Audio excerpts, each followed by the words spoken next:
Анда студиябызга келген кадырлуу конокторду мен сиздерге тааныштырсам. Эльмира Нарматова Ош областараралык СПИДке каршы күрөшүү жана алдын алуу борборунун башкы дарыгери, медицина илимдеринин кандидаты. Жана ошондой эле кийинки коногубуз Улукбек Моторов Ош областтык СПИДке каршы күрөшүү жана алдын алуу борборунун дарылоо бөлүмүнүн башчысы, жугуштуу оорулар дарыгери. Саламатсыздарбы? Студиябызга кош келипсиздер. Ар дайым эле айтып келебиз бул оору жөнүндө. Биз бирок канчалык айтпайлы, бул ооруга жаңы катталгандар көбөйүп жаткандыгы өкүнүчкө карай десем болот да. Эң алгач эле статистикалык маалымат боюнча бүгүнкү маегибиз баштасак.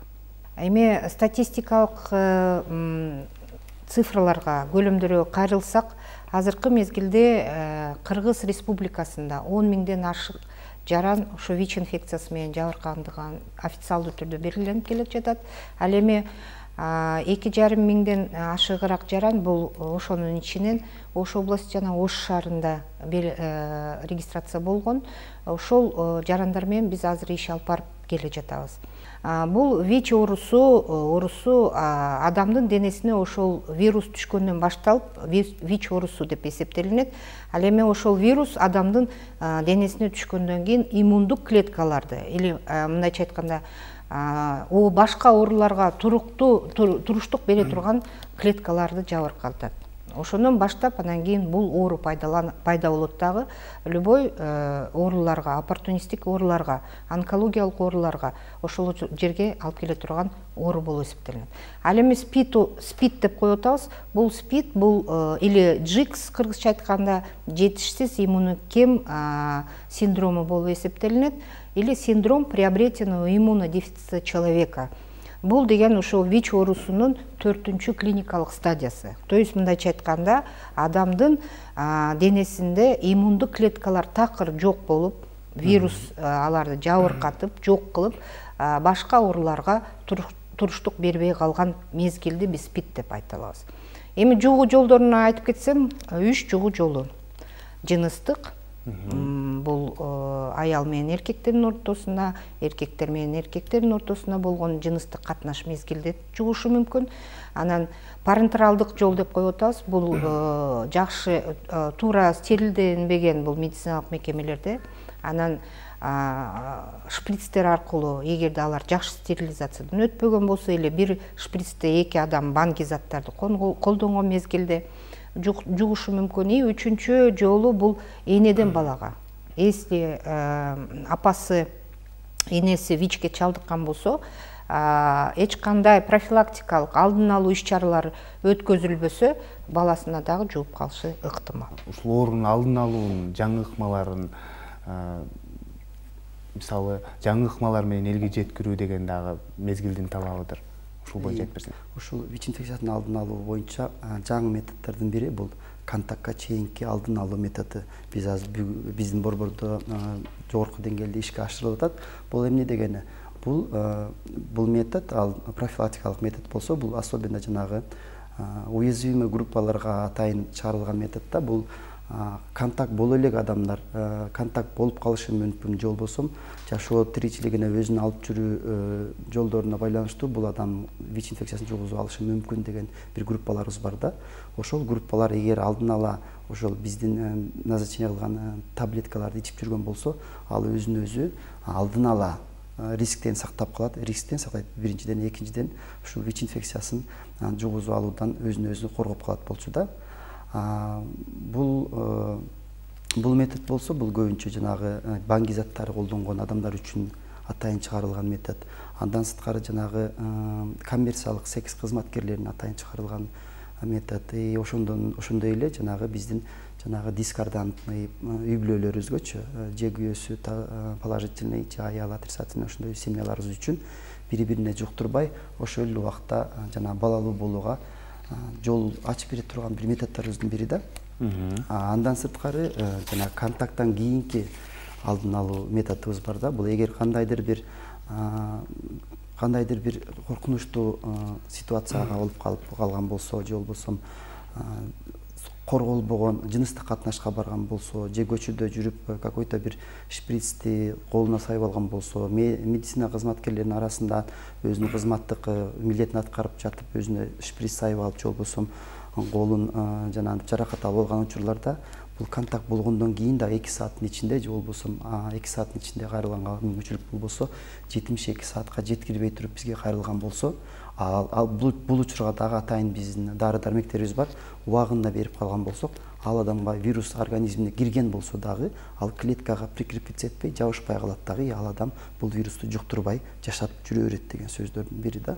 Жакшы, мына тесттөөлөөдөн өт жана дарылан деген чакырыкты биз дагы көрүп жүрөбүз.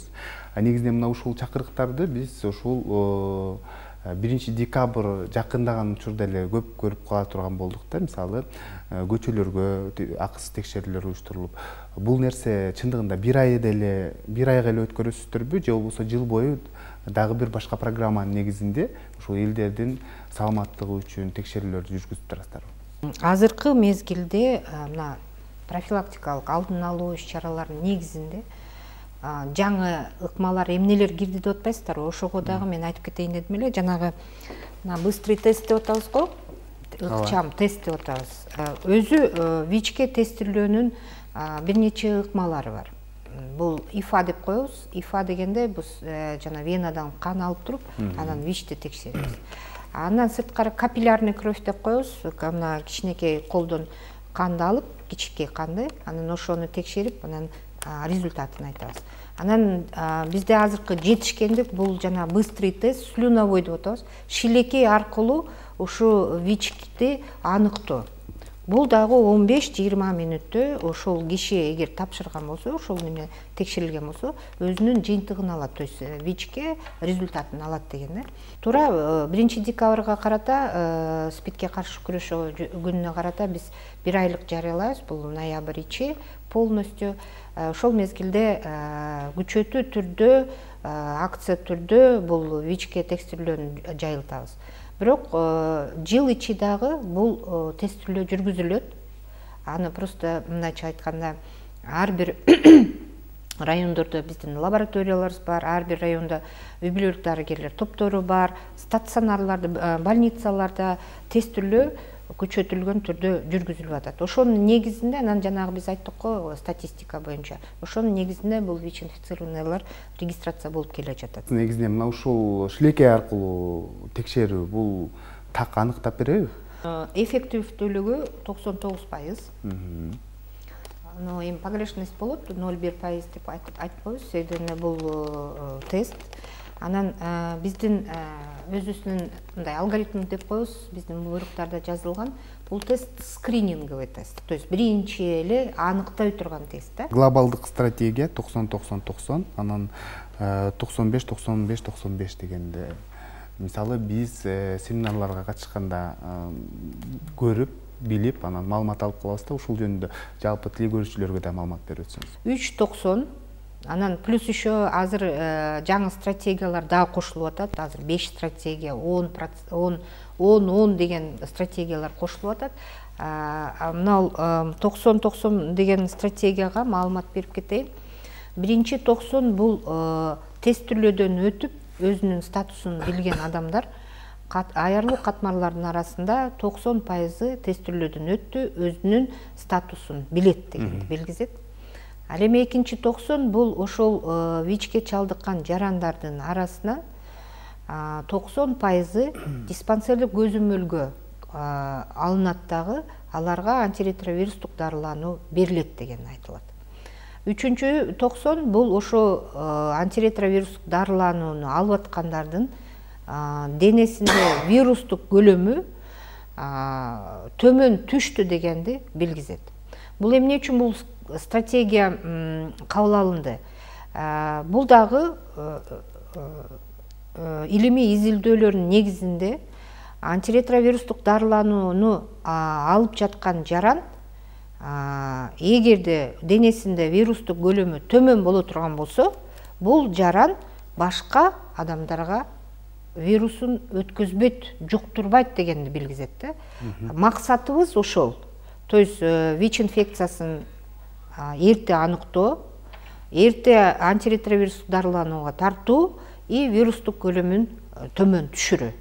Бул жаран кадимкидей эле жарандардай эле башка жарандардай жыныстык катнашта болушу мүмкүн. Таза денеси сак бала төрөлүшү мүмкүн деген неме менен бул глобалдык стратегия кабыл алынды.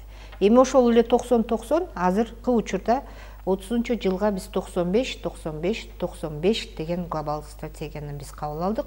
Ошонун алкагында биз азыр иштеп келе жатабыз. ВИЧ илдетин дарылоо ыкмасына токтолуп кетсек, бүгүнкү күндө кандай дарылап жатасыздар? Дарылоонун жаңы ыкмалары дагы медицина күн өткөн сайын жаңыланып турат го. Жаңы ыкмалары келдиби? Кандай ыкма менен дарылайсыздар ушул боюнча? Анан чоңдорду, анан балдарды. ВИЧ инфекциясын лечение кылабыз, антиретровирусный терапия дегенибиз бар деп айтып келет атпайбызбы? Мындан бир 30-40 жыл мурун ВИЧ инфекциясы жанагы неме өлүмгө алып келүүчү неизлечимый оорулардын катарына кирип келген да. Анан антиретровирустук препараттар пайда болгондон кийин бул өлүмгө алып келүүчү же болбосо неизлечимый заболеваниянын катарынан чыгып, жөнөкөй гана өнөкөт оорулардын катарына кирип калды. Себеби 85-жылы биринчи жана антиретровирустук препарат ойлонуп табылганда, биздин Кыргызстанга болсо 2005-жылда келип, 2005-жылдан бери биздин бейтаптар жанагы ийгиликтүү өзүнүн дарылоосун алып келет да. 2005-жылдан бери кандай өзгөрүүлөр болду бул дарылоо боюнча? 2005-жылы биринчи бизге жана антиретровирус препараттар келгенде ар бири бөлөк-бөлөк таблеткалар болчу да. Биздин бейтаптар биринчи лечениясын баштаганда бир күндө 4-төн 5-тен, кээ бирки бейтаптары 8 таблеткага чейин бир күндө таблетка ичишчү. Анда биздин антиретровирустук препараттарыбыз баары багындай раздельный деп коебуз, бөлөк-бөлөк таблеткалар болчу да. Вот наукада ордунда турбай бүгүнкү күндө уже жана өтө эффективдүү, жанагы побочный эффект бербеген комбинированный препараттарыбыз келип калганда, ал дегени бир таблетканын үчүндө, бир таблетканын составында 3 түрдүү дарыларыбыз бир таблеткага кошулуп жасалган. Бир күндө бирден гана таблетка ичип калган деген сөз да. Бул жерде чоңдорго деле ошондой, балдарга деле. Балдарга бир өзгөчөлүгү бар. Балдарга биз дарылоо назначение кылганыбызда бир эле өзгөчөлүгү балдардын өзүнүн жана салмагына жараша дозасын аныктап беребиз да. Чоң адамдарга болсо баарына бирдей эле доза кете берет. Балдардын чоңоюп өзүнүн жана салмагын кошконго жараша дозасын көтөрүп, качан гана 30 килограммга жеткенден кийин балдарыбыз дагы жанагы чоңдордун дозасын ичип, бир күндө бир жолу гана таблетка ичип атышат. Бүгүнкү күндө ошол акыркы чыккан 2017-жылдан бери дагы жаңы дарыларыбыз келди. Ошолор аябай жогорку деңгээлде эффект көрсөтүп атат да. Ичкен дарылары азайды, саны азайды биринчиден, экинчиден ашыкча жанагындай тескери таасирлери жоголду. Үчүнчүдөн бат эле аз эле убакыттын ичинде вирустук өлчөмдүгүн түшүрүп коюп атат дагы. Адамдын жанагы иммунитетин бат эле азыраак убакыттын ичинде жогорку деңгээлге көтөрүп койгонго жетишип калдык да. Айтсаңыздар, бүгүнкү күндө биз элдердин психикасын, психологиясын өзгөрттүкпү бейтапка болгон? Кыскача. Ошон үчүн биз деген ушундай маалыматтар жеткизели деп ушундай программалар жасап атабыз. Эл арасында, калк арасында маалымат берилсин деп дагы маалымат берип атабыз. Эми чындап айтканда биз аябай көп жана мурунку мезгилде жанагы дарылануу жок мезгилде биз баягындай туура эмес маалымат, туура эмес эми ошол мезгилде туура берилген, бирок азыркы мезгилге жетпейт дегендейчи, в смысле жетиштүү эмес.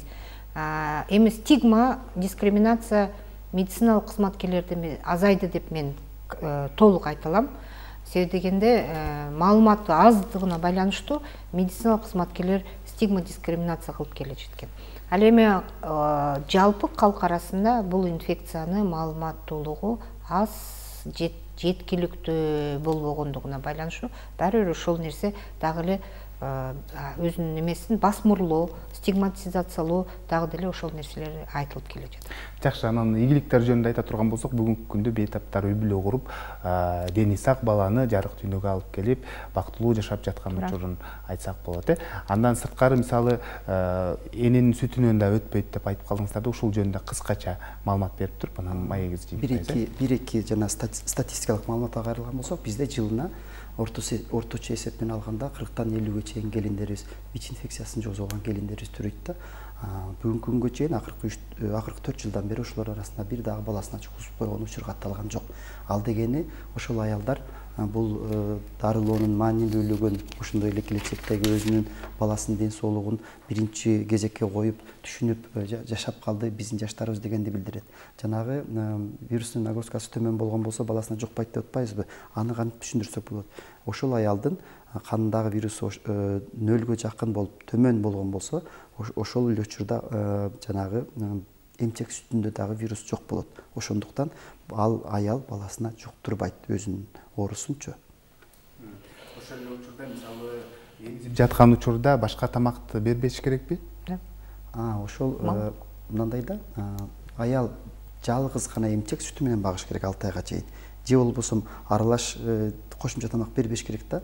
Ошол жерде жанагы риск пайда болот да, балага жугуп калуу риски пайда болот.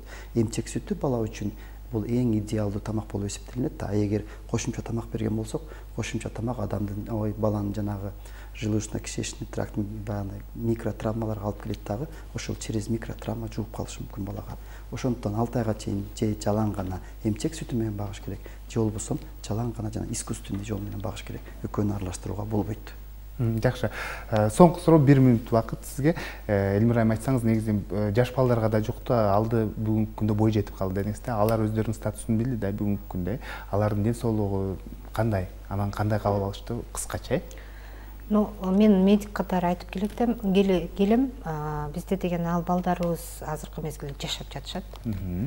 Ооруканаларга түшү, мындай оорудум деп түшкөн боюнча мындай ооруканаларга обращениялар болуп атат. И 95-98% ошол балдарыбыз антиретровирустук дарыланууну тартып келе жатабыз.